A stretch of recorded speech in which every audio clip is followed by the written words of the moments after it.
Olá, seja muito bem-vindo ao nosso terceiro encontro dessa nova temporada do Bíblia Fácil. Nós estamos estudando o tema geral, a procura da verdade. Estamos encontrando essa verdade na Palavra de Deus, que é onde estão as verdades mais importantes para a nossa vida. Você está acompanhando comigo já desde o primeiro encontro, eu acredito. Nós já estudamos sobre a existência de Deus, já estudamos sobre a Bíblia e por que crer na Bíblia. E hoje é dia de um tema novo. Nós vamos estudar a respeito da criação. Por que é importante a gente crer na criação? Por que é importante a gente crer no relato de Gênesis? Como ele está lá? Faz alguma diferença se nós crermos na criação ou deixarmos de acreditar que aqueles relatos são literais? Nós vamos ver tudo isso no programa de hoje. E eu estou aqui com meus convidados, mais uma semana juntos. Já estamos aí na terceira semana, já estamos mais soltos aqui no cenário, já passou aquele nervosismo inicial e nós vamos continuar estudando a Bíblia. Como eu disse, o tema de hoje é o tema da criação. Nós vamos entender por que é importante a gente crer na criação, como está relatado na Bíblia. E vamos ver que faz toda a diferença se nós, por exemplo, alegorizarmos aquele relato. A gente perde muita coisa da teologia da Bíblia. Mas, para a gente começar a estudar a Bíblia, nós vamos orar, tudo bem? Você de casa pode orar comigo? Oremos. Querido Pai, muito obrigado, Senhor, pela vida. Muito obrigado porque o Senhor está conosco aqui agora e pedimos que o Senhor nos ajude nesse estudo da Bíblia. Pedimos isso em nome de Jesus. Amém. Pega aí sua Bíblia, eu vou pegar a minha. Vamos estudar sobre a criação. Eu quero introduzir esse tema com esse pensamento aqui, com essa ideia. A base precisa ser sólida. Essa aqui é uma verdade para a engenharia e é uma verdade também para a teologia. Deixa eu dar um exemplo para você. Eu não sei se você lembra o que você estava fazendo no dia 11 de setembro de 2001, né? Eu sei que tem você, Mateus e Fabiana, vocês eram muito jovens, né? Mas vocês devem lembrar, aqueles que já viveram um pouco mais como eu, que naquele dia aconteceu os ataques às Torres Gêmeas lá em Nova York, né? E os aviões atingiram lá as torres, que eram símbolos de Nova York.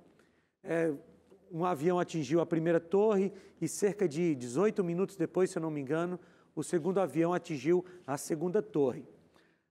O discurso que existia sobre as duas torres gêmeas era que elas eram a prova de ataques terroristas. Então, na teoria, um avião poderia atingir a torre e mesmo assim ela não cairia. Só que a verdade é que as duas torres ruíram depois daqueles ataques. E o que foi que aconteceu? Eu procurei ler sobre o assunto na época, porque eu fiquei curioso, né? Já que as torres eram a prova de ataques, por que elas ruíram? E aí eu li num site especializado nessa questão de engenharia uma coisa interessante. O engenheiro que escreveu o artigo explicou que os aviões tinham acabado de decolar. Então eles estavam com os seus tanques cheios de combustível. E aí quando eles atingiram a torre, segundo o artigo, o combustível foi até a base da torre, né? O combustível vazou dos tanques, foi até a base da torre e aí pegou fogo na base da torre e por causa desse incêndio lá na base, então as torres ruíram. Eu achei interessante essa explicação porque o que garantia que o edifício ficaria em pé era a sua base. E quando as bases foram abaladas, então todo o edifício ruiu. Eu estou usando isso como exemplo para as bases teológicas da Bíblia, que estão em Gênesis. E eu queria ler essa notícia com vocês. Uma notícia que saiu nesse site de notícias aqui, e a manchete diz: Big Bang e teoria da evolução não contradizem cristianismo, diz o Papa. E aí, num trecho da reportagem, diz assim: o Papa Francisco afirmou nesta segunda-feira, durante discurso, na Pontifícia Academia de Ciências, que a teoria da evolução e o Big Bang são reais e criticou a interpretação das pessoas que leem o Gênesis, livro da Bíblia, achando que Deus tem agido como um mago, com uma varinha mágica capaz de criar todas as coisas. Ele criticou que quando as pessoas leem o livro de Gênesis sobre como foi a origem do mundo, pensam que Deus tem agido como um mago, mas não é assim, explica. E aqui a gente tem um ataque à literalidade de Gênesis, né? A literalidade das bases da Bíblia. E vejam, isso é muito comum de se ver por aí. A gente tem visto isso dentro do mundo cristão, mas isso já é um costume dentro do mundo da ciência, né? Eu não sei se vocês estudaram em universidades que não são cristãs. Eu estudei em uma, né? Estudei na universidade cristã e na universidade não cristã, e era muito comum ouvir essa história de que a Gênesis é uma alegoria, né? E é muito comum hoje, você vai ver, inclusive, dentro do cristianismo, cristãos dizendo que Gênesis, do capítulo 1 até o capítulo 11, é uma grande alegoria. E o que seria uma alegoria? É uma história que não é real, mas que tem alguma coisa a nos ensinar. Esse é um argumento que, infelizmente, cristãos têm colocado para Gênesis. Mas nós vamos ver hoje que, se Gênesis não for literal, nós temos um prejuízo tremendo para a teologia bíblica.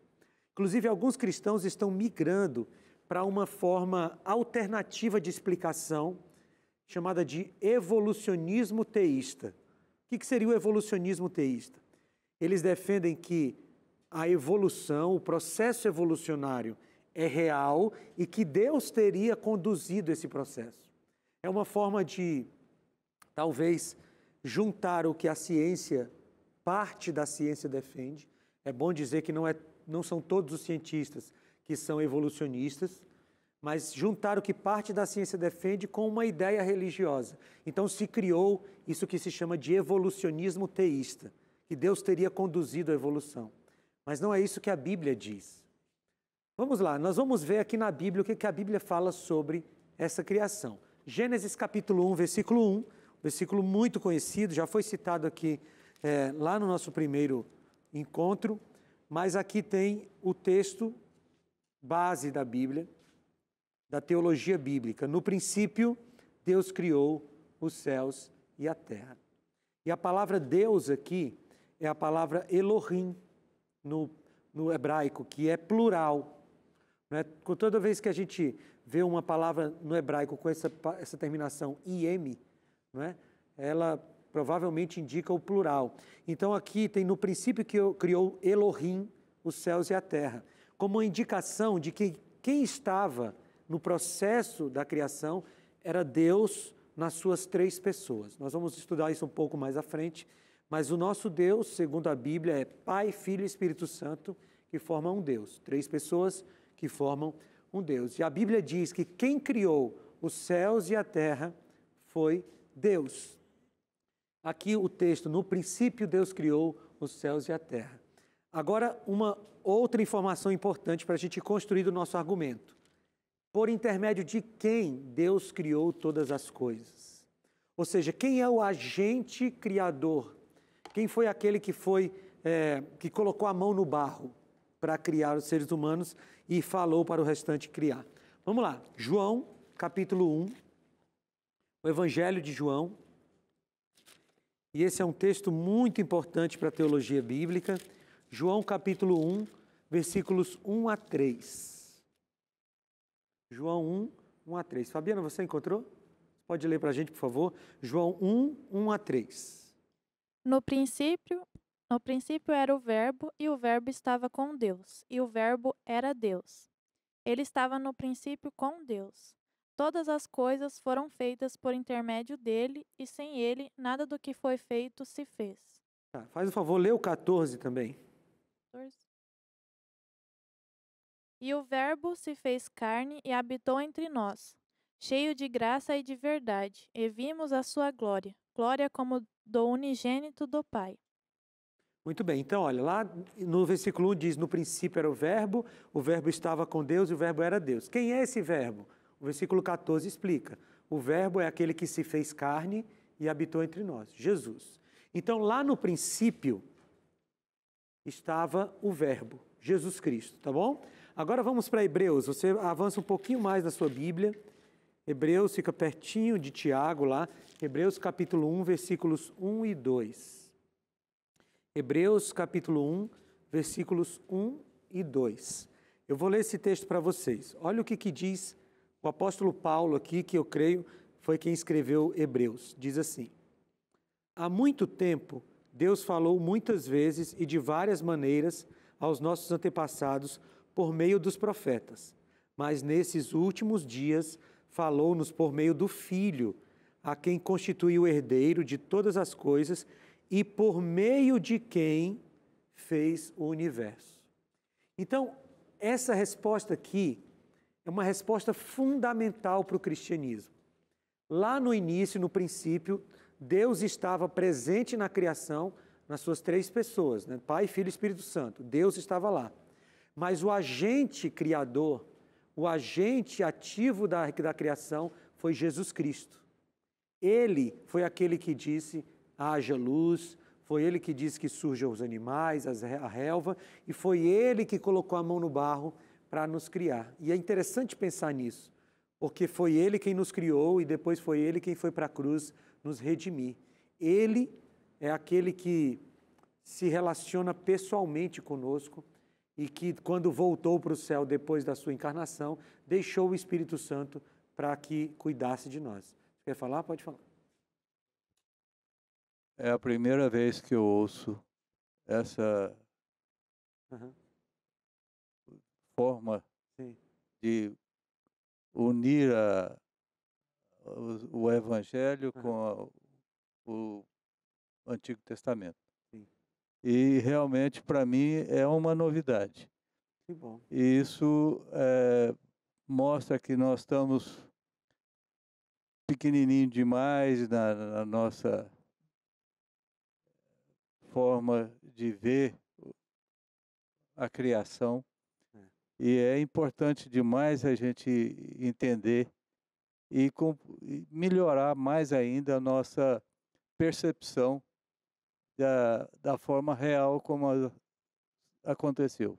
É verdade. E assim, quando a gente faz essa ligação do Novo com o Antigo Testamento, nós estamos trabalhando a Bíblia como ela espera ser trabalhada, né? Nós temos um elemento de interpretação bíblica chamado de intertextualidade, ou seja, um texto explica outro texto. Por isso que a gente vai caminhando pela Bíblia assim, para a gente poder entender tudo.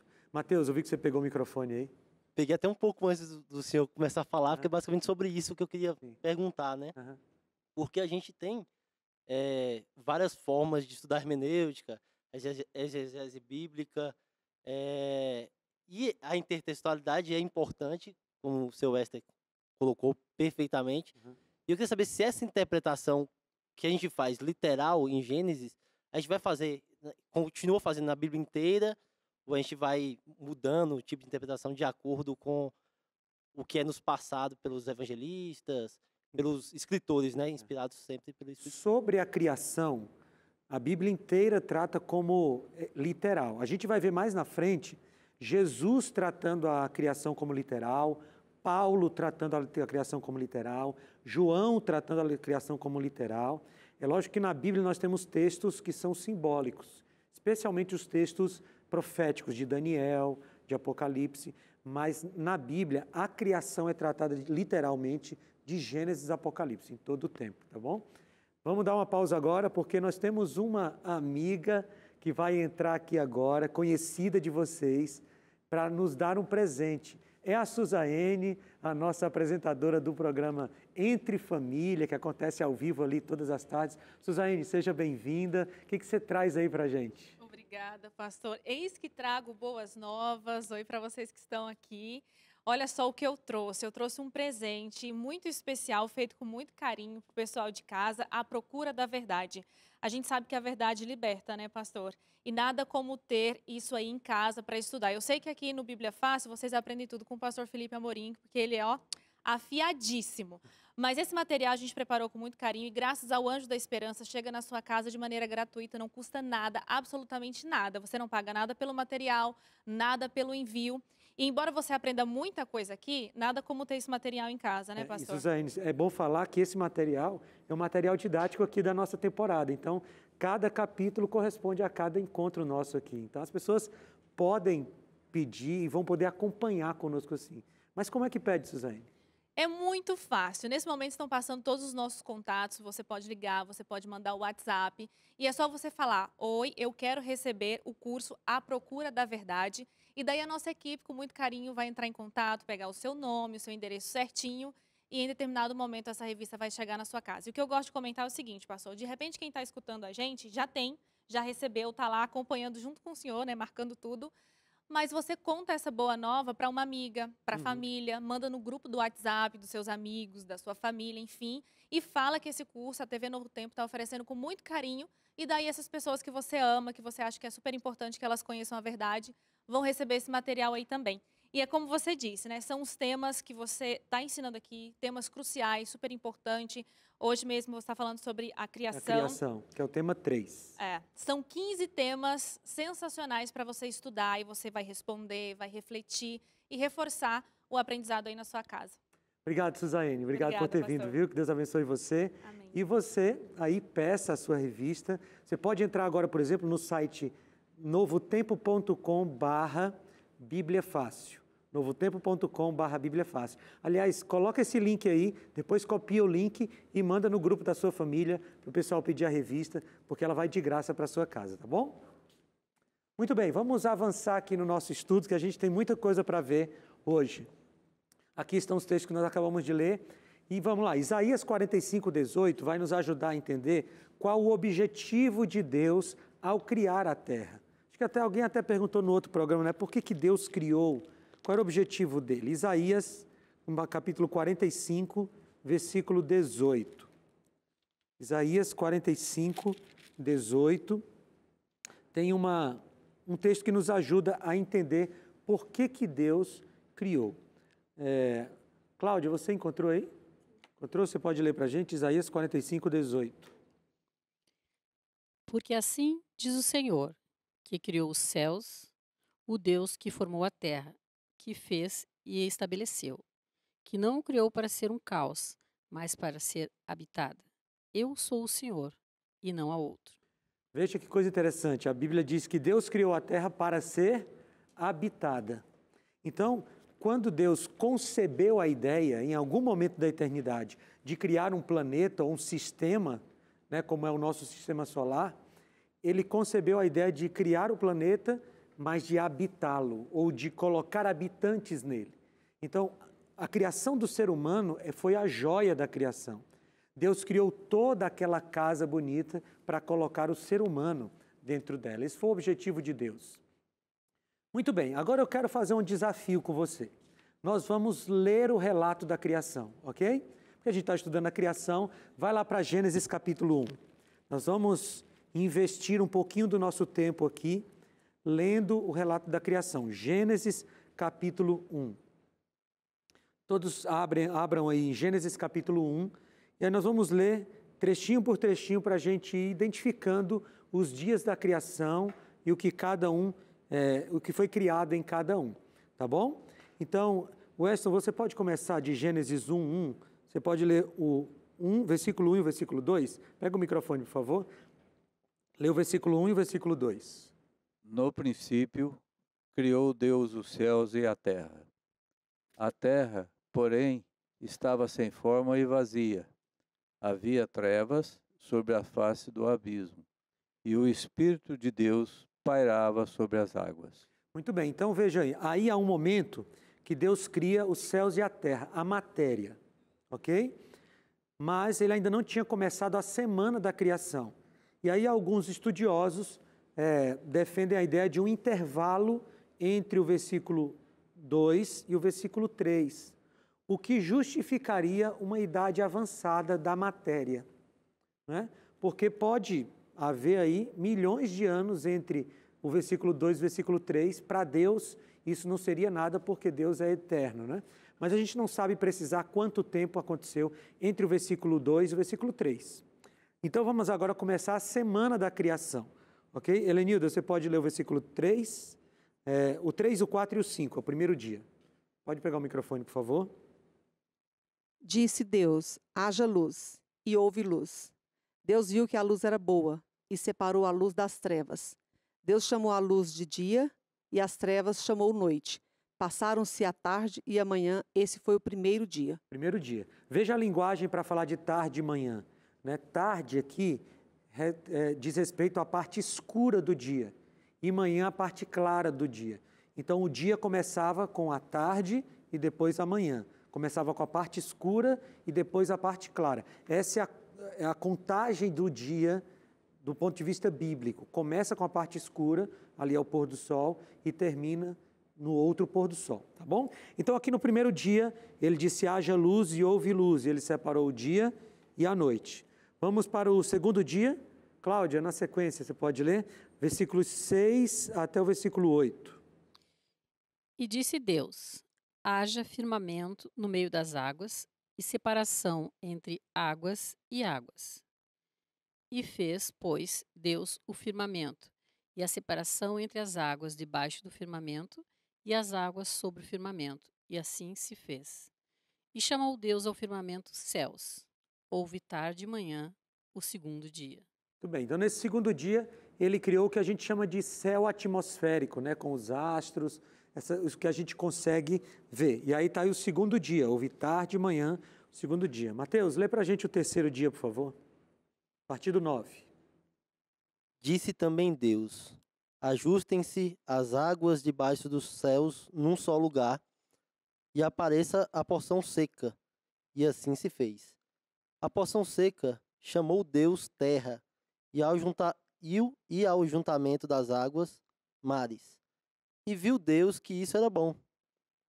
E disse, produza a terra relva, ervas que deem sementes, e árvores frutíferas que deem frutos segundo a sua espécie, cuja semente esteja nele, sobre a terra, e assim se fez. A terra, pois, produziu relva, ervas que davam sementes, segundo a sua espécie, e árvores que davam fruto, cujas sementes estavam nele, conforme a sua espécie. E viu Deus que isso era bom. Houve tarde e manhã, o terceiro dia. Muito bem, então aqui no terceiro dia foi criado o que os especialistas chamam de Pangeia, né? Você percebe aí que era um continente só. Quando Deus criou, tinha a parte seca e as águas, né? E aí depois ele cria a vegetação. E aí ele coloca a vegetação, as plantas que seriam a nossa alimentação inicial, né? Nossa alimentação ideal. E aí nós lemos o terceiro dia agora, não foi? Fabiana, lê o quarto dia, por favor, a partir do versículo 14. Disse também Deus, haja luzeiros no firmamento dos céus, para fazer separação entre o dia e a noite, e sejam eles para sinais, para estações, para dias e anos. E sejam para luzeiros no firmamento dos céus, para iluminar a terra. E assim se fez. Fez Deus os dois grandes luzeiros, o maior para governar o dia e o menor para governar a noite. E fez também as estrelas. E os colocou no firmamento dos céus para iluminarem a terra, para governarem o dia e a noite e fazerem separação entre as luzes e as trevas. E viu Deus que isso era bom. Houve tarde e manhã, o quarto dia. Quarto dia. E aqui é interessante que o sol só aparece no quarto dia da criação, né? E lembre-se que esse relato aqui foi escrito num contexto que o Egito era a nação mais forte, né? Quem escreveu foi Moisés, e ele escreve naquele período que ele está com o povo no deserto. Então é interessante como Deus teve cuidado com essas coisas aqui, porque no quarto dia o sol aparece. Talvez se o sol aparecesse no primeiro dia, o povo ia dizer que o Criador era o sol, porque esse era o discurso no Egito, né? Então, é possível que nesse quarto dia aqui, na tradução, poderia ser, e apareceu o sol no quarto dia. A gente não tem um texto claro para dizer se aquela luz do primeiro dia é o sol ou a luz de Deus. Não existe um texto claro na Bíblia sobre isso. Pode ser o sol, que ele só revela no quarto dia, para que ninguém diga que o sol é o Criador, ou pode ser a luz de Deus que estava iluminando tudo. Fabiana. Sobre isso, eu tenho uma dúvida também. Sim. E eu acho que outras pessoas devem ter também. No começo lá, primeiro começou com haja luz, né? E houve Aham. luz. Mas o sol só apareceu no quarto dia. Sim. É isso que o senhor está explicando? É isso que eu estou tentando explicar. Pode ser que aquela luz do haja luz seja o sol, mas ele só é revelado no quarto dia, para que ninguém diga que o sol é o Criador, lembrando do contexto que foi escrito aquilo, ou pode ser que aquela luz seja a luz de Deus. Não tem um texto que defina isso, mas as duas possibilidades são muito boas, tá bom? Vamos lá. Agora nós vamos para o quinto dia. Ângelo, por favor, o quinto dia a partir do versículo 20. Disse também Deus: povoem as águas de enxames de seres viventes, e voem as aves sobre a terra, sobre o firmamento dos céus. Criou, pois, Deus os grandes animais marinhos e todos os seres viventes que rastejam, os quais povoavam as águas segundo as suas espécies, e todas as aves segundo as suas espécies. E viu Deus que isso era bom. E Deus os abençoou, dizendo: sede fecundos, multiplicai-vos e enchei as águas dos mares, e na terra se multipliquem as aves. Houve tarde e manhã, o quinto dia. O quinto dia da criação. Então você tem animais aquáticos e também animais terrestres, né? Vamos agora para o sexto dia. Voltou para você, Weston, pode ser? Versículo 24. Disse também Deus: produz a terra seres viventes, conforme a sua espécie, animais domésticos, répteis e animais selvagens, segundo a sua espécie. E assim se fez. E Deus fez os animais selvagens segundo a sua espécie, e os animais domésticos conforme a sua espécie, e todos os répteis da terra conforme a sua espécie. E viu Deus que isso era bom. Também disse Deus: façamos o homem à nossa imagem, conforme a nossa semelhança. Tenha ele domínio sobre os peixes do mar, sobre as aves dos céus, sobre os animais domésticos, sobre toda a terra e sobre todos os répteis que rastejam pela terra. Criou Deus, pois, o homem à sua imagem, e imagem de Deus o criou. Homem e mulher os criou. Obrigado, Weston. Vamos parar aqui. Então, aí, no sexto dia, Deus cria os animais terrestres, né, os domésticos, aqueles que... Enfim, todos os animais terrestres. E aí, ele também cria o homem e a mulher no sexto dia. E aí, ele dá a mesma ordem para o homem, para a mulher e para os animais terrestres, né? Multipliquem-se, sejam férteis. E aí, lá no versículo 31 diz: e Deus viu tudo o que havia feito, e tudo havia ficado muito bom. Passaram-se a tarde e a manhã, esse foi o sexto dia. A criação acabou aqui? Semana da criação acabou aqui? Não, porque a nossa semana tem 7 dias, Deus criou 7 dias. E aí tem, aqui no capítulo 2, a partir do versículo 1 diz: assim foram concluídos os céus e a terra e tudo o que neles há. No 7º dia, Deus já havia concluído a obra que realizara, e nesse dia descansou. Abençoou Deus o 7º dia e o santificou, porque nele descansou de toda a obra que realizara na criação. E aqui acaba a criação. Então Deus cria tudo nos 6 dias, e ele cria o 7º dia como um memorial daquela criação que ele tinha feito, né? E aí, 7 dias, ele encerra tudo. Nós vamos para um rápido intervalo. Nós passamos aqui pelo relato da criação, do jeito que a Bíblia diz, e agora nós vamos ver as implicações de tudo isso. Como é que isso nos atinge, tá? Então, vai beber uma água, volta rapidinho, que a gente volta já já.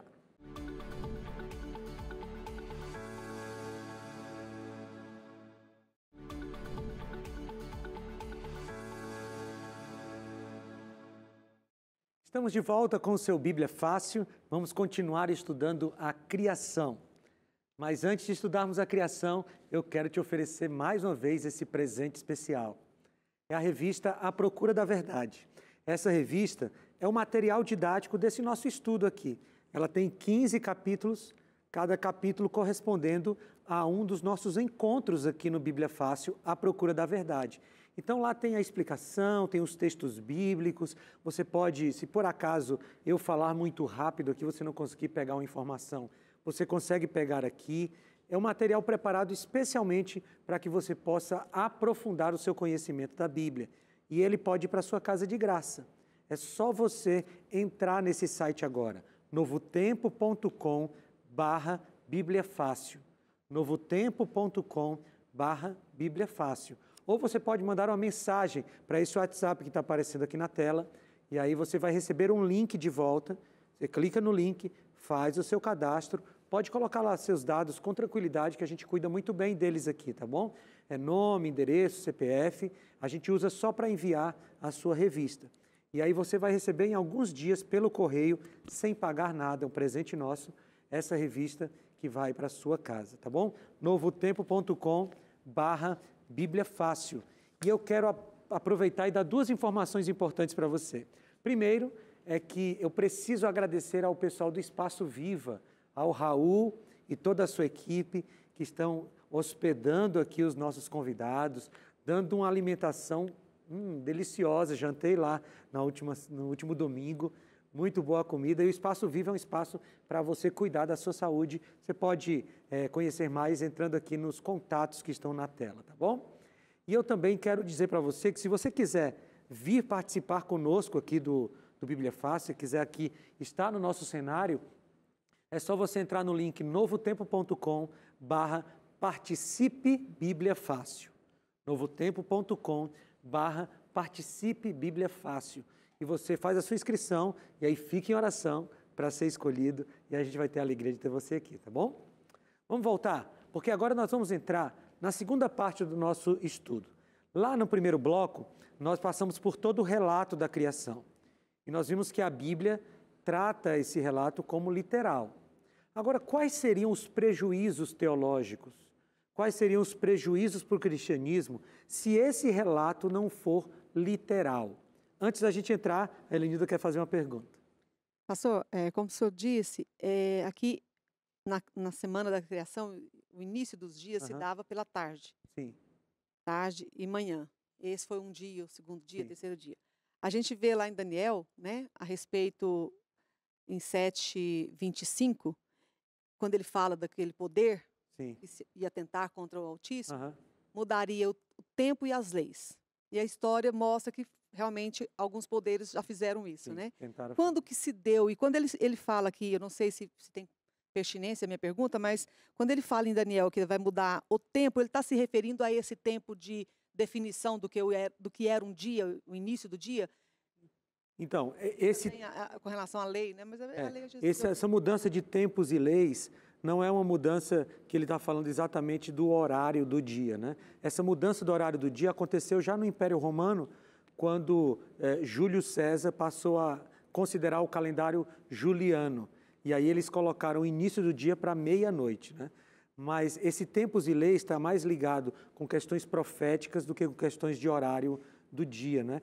Mas essa mudança do dia para meia-noite, para o início à meia-noite, é uma questão mais do Império Romano e das questões civis do Império Romano que nós adotamos. Aliás, nós temos muitas coisas do Império Romano, né? Vocês que são advogados, vocês sabem que uma parte significativa das nossas leis tem a ver com o Império Romano, com as leis romanas, né? Mas esse tempos e leis de Daniel, ele tem mais a ver com questões proféticas ligadas ao santuário, e nós vamos ver isso no tema do santuário, do que exatamente com esse momento de mudar da tarde para meia-noite. Por isso que quando a gente vai comemorar o sábado e guardar o sábado, nós ainda fazemos do pôr do sol ao pôr do sol, como a Bíblia estabelece, né? Mateus? Perfeito, pastor. Uma questão de terminologia, para me explicar melhor quanto a passagem que está em Gênesis capítulo 2, versículo 2, que diz que, e havendo Deus terminado no sétimo dia a sua obra que fizera, descansou nesse dia de toda a sua obra que tinha feito. Esse terminado no sétimo dia, não daria a entender que ele fez ainda alguma coisa durante esse sétimo dia, antes de descansar? Ele fez 3 coisas no sétimo dia, que a Bíblia diz aqui um pouco mais à frente. Ele diz que ele abençoou, santificou e descansou. Então, essa palavra descansar, ela já nos dá o escopo do que aconteceu no sétimo dia. A palavra descansar aqui é a palavra Shabat, né, no hebraico, que é cessar. Então, ele teve atividades nos 6 primeiros dias e no sétimo dia ele cessou. Então, qual foi a atividade de Deus no sétimo dia? O seu descanso. E lógico que Deus não estava cansado e nem o homem e a mulher estavam cansados. Mas ali é uma representação da graça de Deus. Na história da humanidade, primeiro o homem descansa e depois ele trabalha.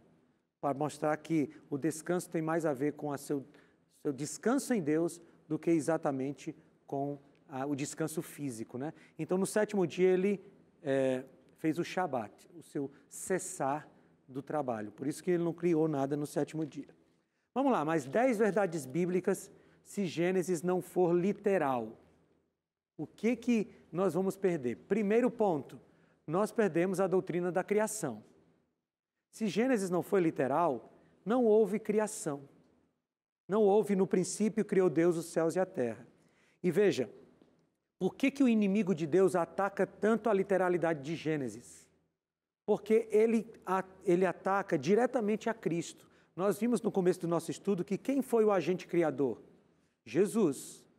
Se não há criação, não há o protagonismo de Cristo. E vocês vão ver mais na frente, lá para o ponto 8 ou 9, que o grande objetivo de Satanás ao desliteralizar Gênesis é atingir Jesus Cristo. Então a primeira coisa que ele faz é, realmente não está a criação e não há criador. E abre-se uma brecha para a evolução.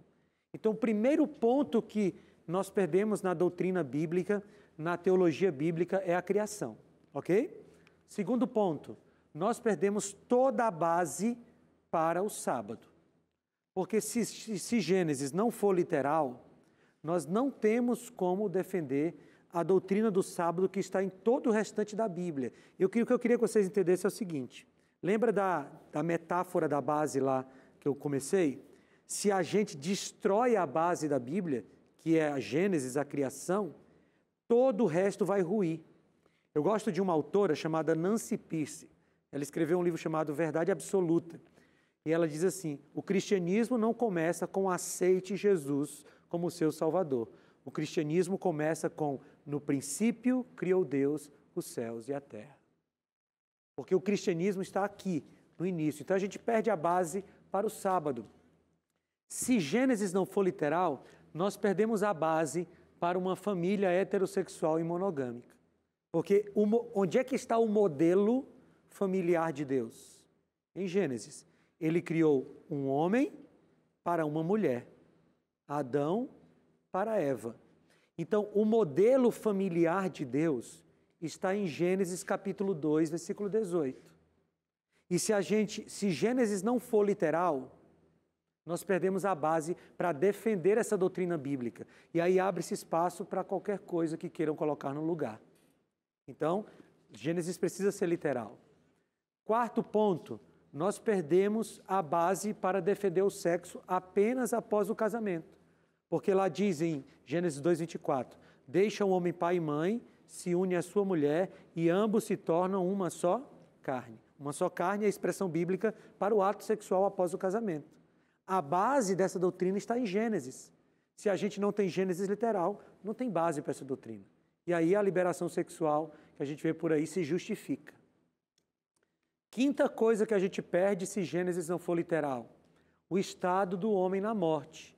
Gênesis 2, 7 e 8 diz que Deus formou o homem do pó da terra, soprou nele o fôlego de vida e o homem passou a ser alma vivente. É assim que diz aí, Mateus, está vendo? Ser alma vivente.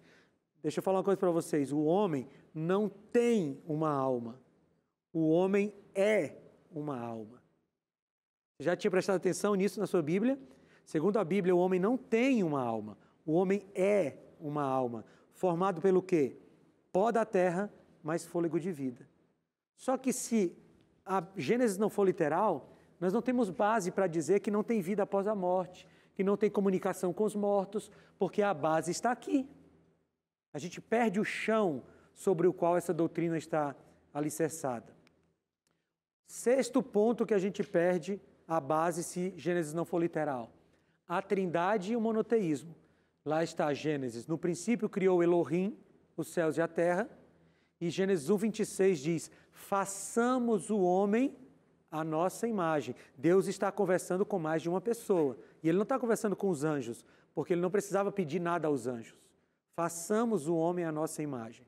Então nós temos um texto que mostra o monoteísmo e, ao mesmo tempo, essa pluralidade de Deus. Mas a gente perde essa doutrina se Gênesis não for literal. Sétimo, nós perdemos a doutrina da entrada do pecado, porque aqui em Gênesis 3 diz que Eva comeu do fruto e deu para o seu marido, e ele comeu. Ora, se Gênesis não é literal, não existe entrada do pecado. Não existe pecado original.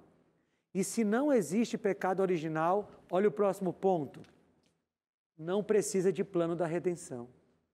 Gênesis 3,15 é aquele texto que diz que eu porei inimizade entre ti e a mulher, e a primeira promessa evangélica da Bíblia. Agora vocês percebem como Satanás quer atingir diretamente Jesus? Porque se Gênesis não é literal, não tem pecado original. E se não tem pecado original, não precisa de um Salvador. O que Satanás quer, desliteralizando Gênesis, é atingir diretamente a Cristo, o que ele não conseguiu no céu. Ele quer fazer agora, tirando a literalidade de Gênesis. Mas esse é só o ponto 8. Ponto 9. Se não tem pecado e não tem plano da redenção, não precisa de morte do cordeiro. Em Gênesis 3:21, Jesus matou um animal para colocar as peles cobrindo a nudez do homem, representando Jesus que morreria no futuro, para cobrir o pecado do homem. Mas se não tem literalidade em Gênesis, não tem morte do cordeiro. E finalmente, se não tem criação, não tem volta de Jesus. Porque em Gênesis, tudo foi criado. Lá, Gênesis 3, 22 a 24. E em Apocalipse diz que o mundo vai ser recriado. Agora, se não tem criação, por que vai ter recriação? Vocês percebem como é grave não tratar Gênesis como literal? Porque a gente perde simplesmente toda a Bíblia. Toda a doutrina bíblica está fundamentada sobre a doutrina da criação. Por isso que eu digo, quem não crê em Gênesis literal, não crê na Bíblia. Helenilda. Eu só gostaria de fazer um comentário acerca disso. Realmente é muito sério. Então, não se trata simplesmente de uma interpretação bíblica. Não. Se trata de um plano realmente de Satanás para desconfigurar toda a necessidade da volta de Jesus, inclusive, exatamente. Né? Porque nós vimos, né? Se você desliteraliza Gênesis, acabou com toda a doutrina bíblica. E aí é onde fica até o meu desabafo, como que um líder religioso, né? Só me desculpe se eu estiver sendo inconveniente. Não, tranquilo. Mas do gabarito do Papa, fazer uma afirmação daquela que o senhor abriu o programa. Pois é. É sério, né? É preocupante. E a gente vê essas coisas acontecendo por aí, e algumas pessoas não têm ideia dos resultados disso, né? Dos resultados teológicos disso. Deixa eu mostrar algumas coisas para vocês. Ó. Jesus confirmou a literalidade da criação. Vamos ler esses textos aqui rapidinho. Marcos 10, 6 a 9. Quero ler. O nosso tempo está acabando, mas eu preciso ler esses textos para vocês. Marcos 10, 6 a 9 diz assim, ó. Mas no princípio da criação, Deus os fez homem e mulher. Por esta razão, o homem deixará pai e mãe e se unirá à sua mulher, e os dois se tornarão uma só carne. Assim, eles já não são dois, mas sim uma só carne. Portanto, o que Deus uniu, ninguém o separe. Jesus tratando Gênesis como literal.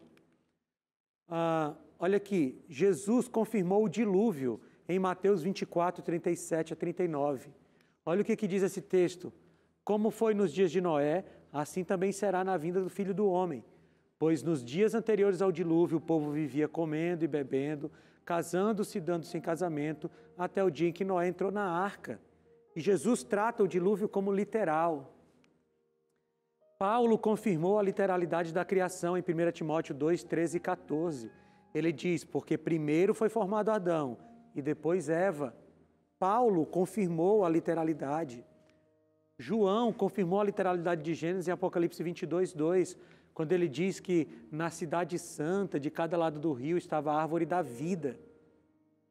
Ele está confirmando que lá no final vai ter a mesma coisa que teve no começo. Então, amigos, se a gente diz que Gênesis não é literal, nós estamos dizendo que Jesus é mentiroso, que Paulo é mentiroso, que João é mentiroso. A gente destruiu a Bíblia. Se a gente não acredita em Gênesis como sendo literal, a criação como sendo literal, nós destruímos toda a base bíblica para crer em qualquer outra coisa do cristianismo. E a ciência apoia o cristianismo. Não sei se você sabe quem é esse homem. Ele é o Francis Collins. Ele foi o diretor do projeto Genoma Humano. E ele começou o projeto Genoma sendo um ateu. E depois que ele conheceu profundamente o genoma humano, ele se converteu e ele escreveu um livro. A Linguagem de Deus, um cientista apresenta evidências de que ele existe. Nós temos uma sociedade criacionista no Brasil, com cientistas que são criacionistas, bíblicos. Amigos, Deus é sobrenaturalmente poderoso. E Ele poderia ter criado o mundo em 6 segundos. Em 6 milésimos de segundos. Mas Ele escolheu criar em 6 dias e no 7º descansar. Foi escolha dEle. E se Ele escolheu assim, é porque a gente tem que crer assim. E nós precisamos, como cristãos, reafirmar essas verdades bíblicas. Provavelmente você, em algum momento da sua vida, entrou em contato com alguém que se opunha a essas verdades. Talvez na faculdade, eu lembro muito bem da época da faculdade, quando eu estudava História, que eu encontrei muita gente assim. Vocês que estudaram Direito, quem estuda Medicina Veterinária, quem estudou Pedagogia, enfim. Todo mundo em algum momento se encontra com isso. Mas nós precisamos ser firmes nessa fé, porque ela é fundamento da nossa fé cristã. E eu espero que você tenha entendido ao longo dessa nossa conversa a importância de você crer na criação conforme a Bíblia diz. Porque se você por acaso ficar incerto, se você por acaso titubear nessa crença,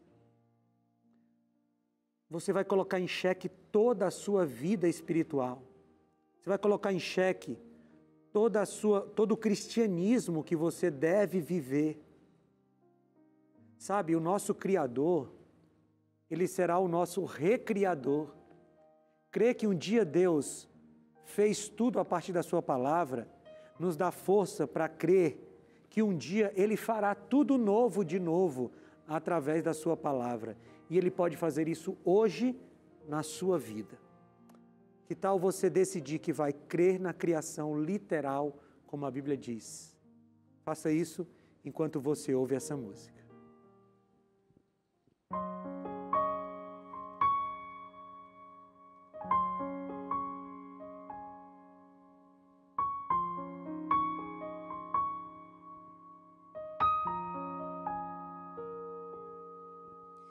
Modernas teorias, novas formas de pensar existem por aí nos meios intelectuais que vão do ateísmo mais profundo e radical até o humanismo com tinturas sociais.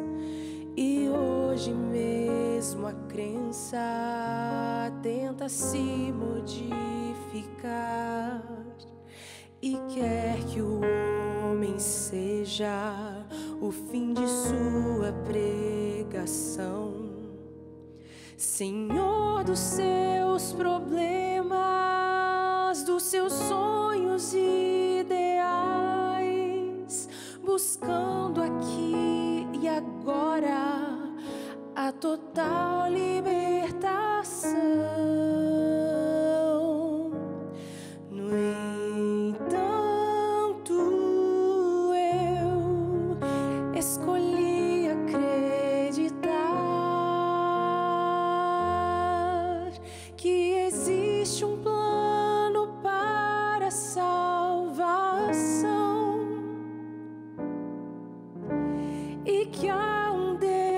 céu a governar o meu viver, mas que me dá poder até para aceitá-lo ou não. O seu reino é liberdade, é amor. Espera sem forçar a decisão. Ele é descomplicado, não confunde o pecador e fala tanto a minha mente como fala o coração.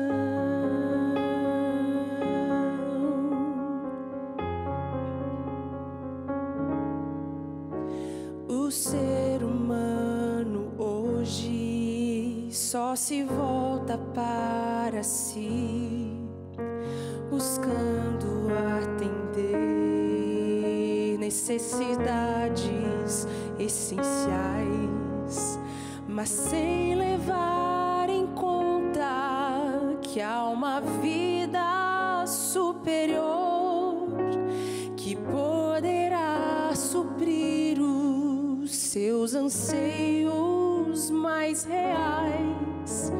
E aos que procuram tudo racionalizar, só crendo no que a ciência e a cultura podem ver, querendo um milagre pela lógica explicar, se fecham para as coisas do Espírito e da fé.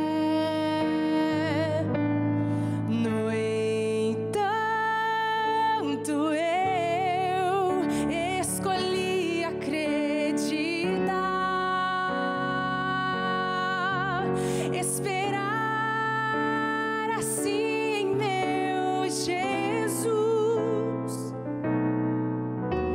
Filósofos e mestres nunca irão avaliar aquilo que o amor de Deus mostrou na cruz.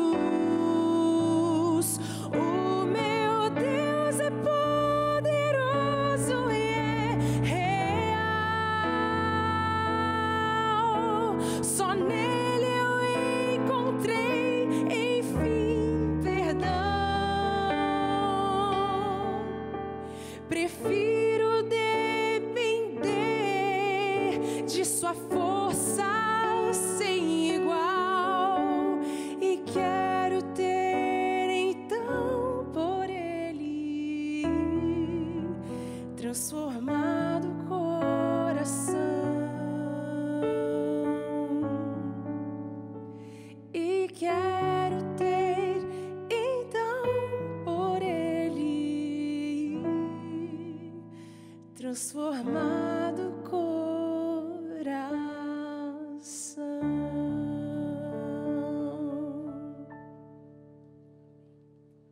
Que mensagem, não é? Obrigado, Mauri. É isso que a gente precisa fazer. Escolher acreditar. Sabe, no final das contas, tudo é uma questão de escolha. Sim, é uma questão de escolha. Porque a gente precisa colocar a nossa fé em algum lugar. E algumas pessoas colocam a sua fé longe de Deus. Sim, existe fé longe de Deus. Fé no que a filosofia diz, fé no que uma ciência fora de Deus diz. Mas você precisa crer naquilo que a Bíblia diz, sabe por quê? Porque no final das contas, é isso que vai fazer diferença entre a sua vida eterna e a sua morte eterna. Eu quero orar por você, por mim, por todos nós, para que nós possamos decidir colocar nossa fé no lugar certo. Vamos orar? Senhor Deus, nós queremos te agradecer, Pai, porque nós temos todo esse escopo de conhecimento colocado na Tua Palavra.